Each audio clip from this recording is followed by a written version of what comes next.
My name's Drea Zagarmi, and I've got a great opportunity to talk to Shawnna, and I'm going to give her a chance to give you a sense of what she does, and then we're going to go off and talk a little bit about the vicissitudes of being a fractional HR person for small companies. So Shawnna, tell the group or the audience some of the things that you do and the kinds of things you find problematic for you. Great, thank you. I'm happy to be here. So I do fractional human resources services to small to mid-sized companies. Those organizations that desperately need human resources support, however, don't need it on a full-time basis or really don't even have the budget to have the full suite of services they need. Think of the full employee life cycle from onboarding, policies, procedures, performance management, talent, development, training and development, and then eventually offboarding and all the intricacies that fall in between that. So it's a lot of fun and exciting. And I can dive into the details with the client and then quickly go to the strategy, the big picture to say, wait, how does this fit your culture and where are we going with this information? And I like to say that I provide a service that meets each individual organization's culture and their needs and partner with their leadership to develop that. As you think of the myriad of things you're being asked to do, is there a sort of level of frequency? Some things, most people have this problem, or there's very rare problems.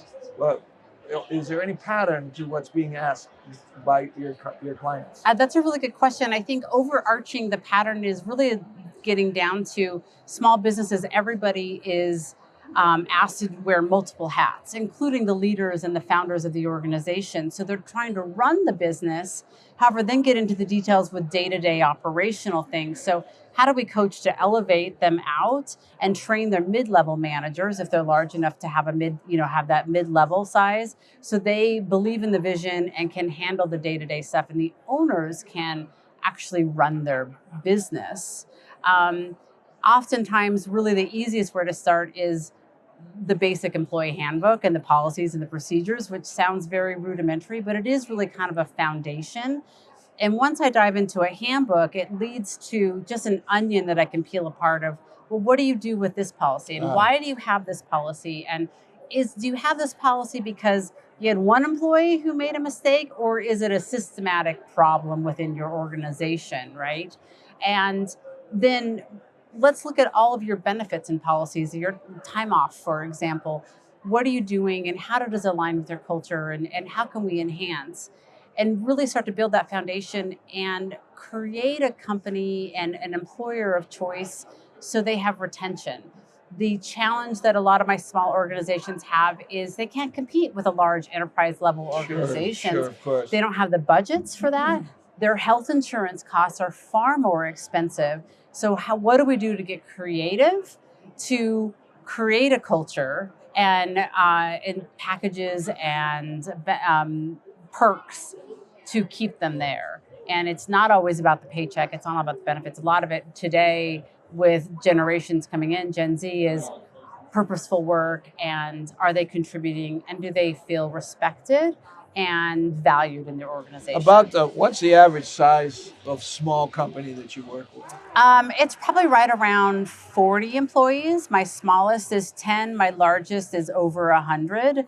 But really, in my opinion, once you hit 100 employees, that's when organizations start to think about bringing HR in-house as part of the team. So I take it that the smaller it is, the bigger the problems are. Is that right?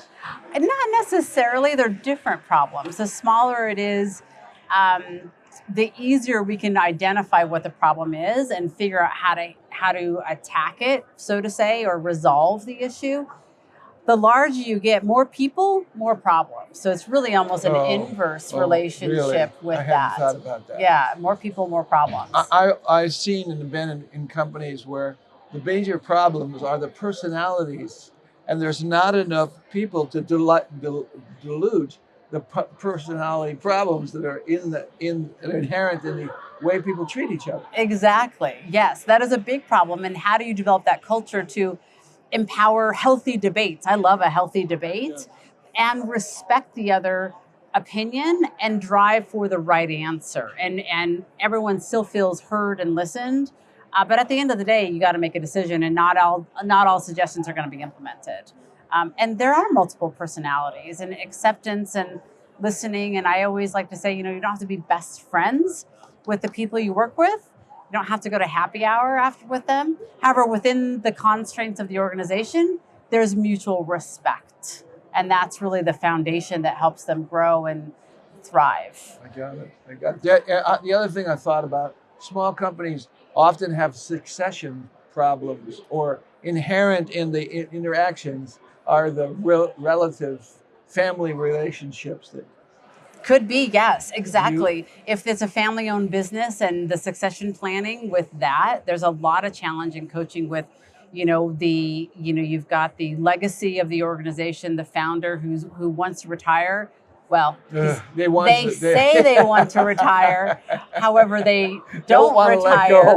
They don't want to let go. And the younger generation has different ideas to be more efficient and technology, and there's resistance. And that is a big transition, right? No matter what size the organization, that's not unique. So you're wallowing in personality idiosyncrasies at the same time. Wallowing, yes, that's a great word.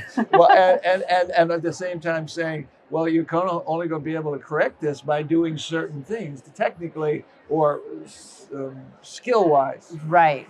And it's guiding them to find their answer.